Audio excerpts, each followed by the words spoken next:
A central figure at the end of the 19th century, Arthur Matthews became one of the most influential artists through the creation of arts and crafts movement that spread rapidly throughout Europe and America. As a reaction to the newly industrial world ruled by tyranny and pollution, a group of English craftsmen and artists, including Arthur Matthews, began preaching simplicity. Their hopes were to bring back the ease and effortless beauty that nature has to offer.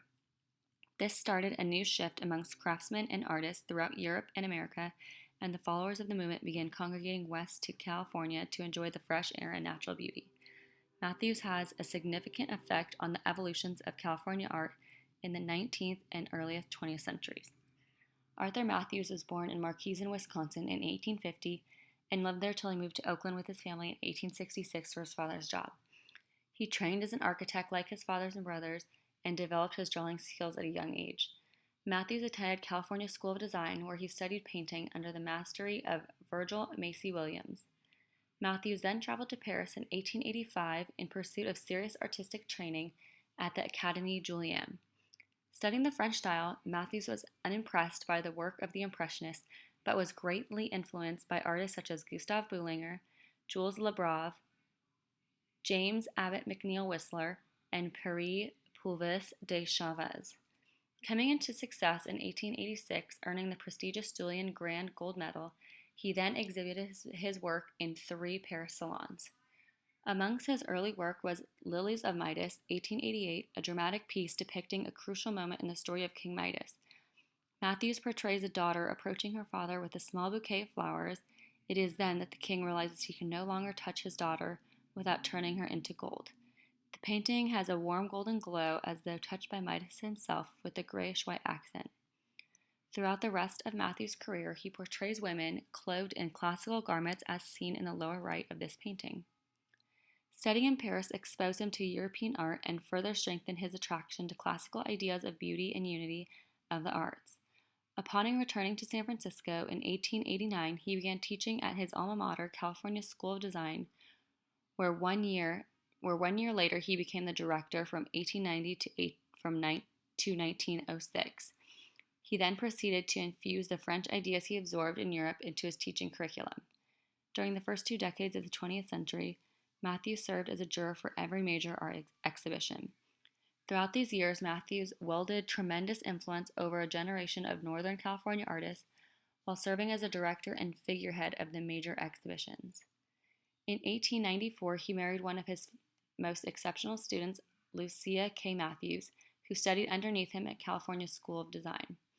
Shortly after marrying, the newlyweds went abroad to Paris in 1898 to further Lucia's studies at the Académie Carmen and opened an atelier and taught a small group of students. During this time, Matthews' mature style developed, and his paintings during this time are highly decorative, depicting deep emotional landscapes drawn from biblical and mythological sources. These are more mature pieces, are characterized by dramatic and simple compositions, having many curvy lines and shapes, and flat, deep color palettes. Afternoon Among the Cypress, 1905, shows a group of cypress trees near a beach. He has a silhouette of bent limbs and wide flat tops of the cypress trees to achieve a strong decorative effect. The cypress trees, placed on a warm, dark ground, show the simplicity and details, with large cypresses add a moody and mysterious impression.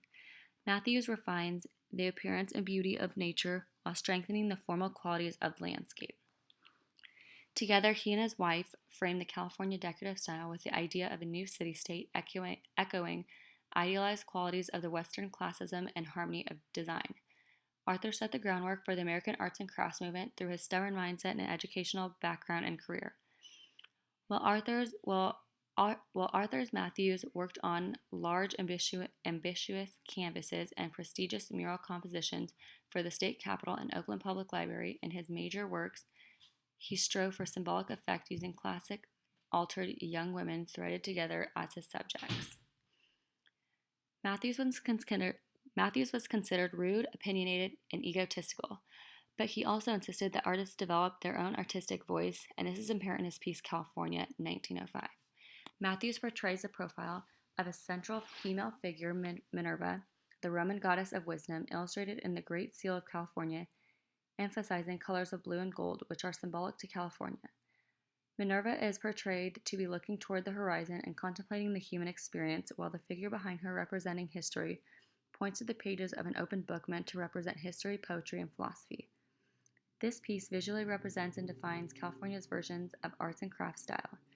Rendered in a familiar tonal palette, Matthews is known for this painting also representing the interests and figurative themes in California's natural beauty. Developing the California decorative style is both an aesthetic approach and a production that shares a distinct vision of unity of the arts, design, lifestyle, and nature.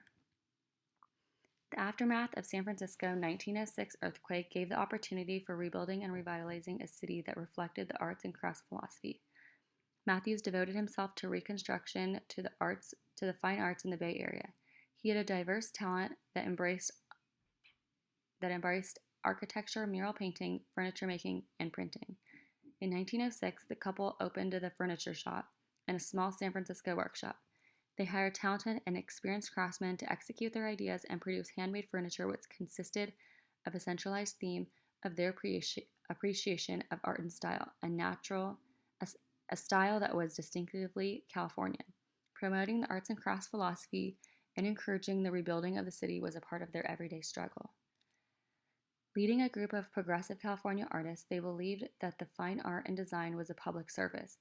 Therefore, he and his wife focused on rebuilding and revitalizing the city's public spaces that reflected the arts and crafts philosophy, as seen here in the pastoral scene Spring Dance 1917.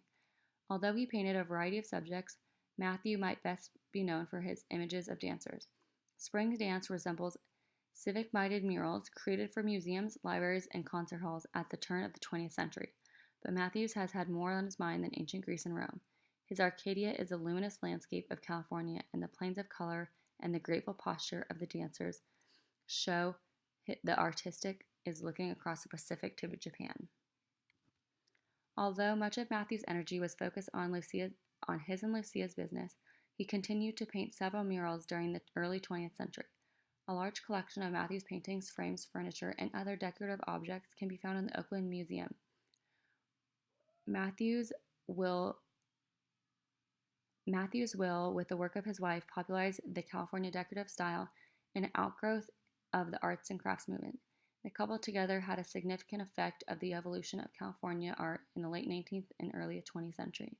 Matthews then later died in San Francisco in 1945, leaving behind a legacy that would change the future of all California artists to come.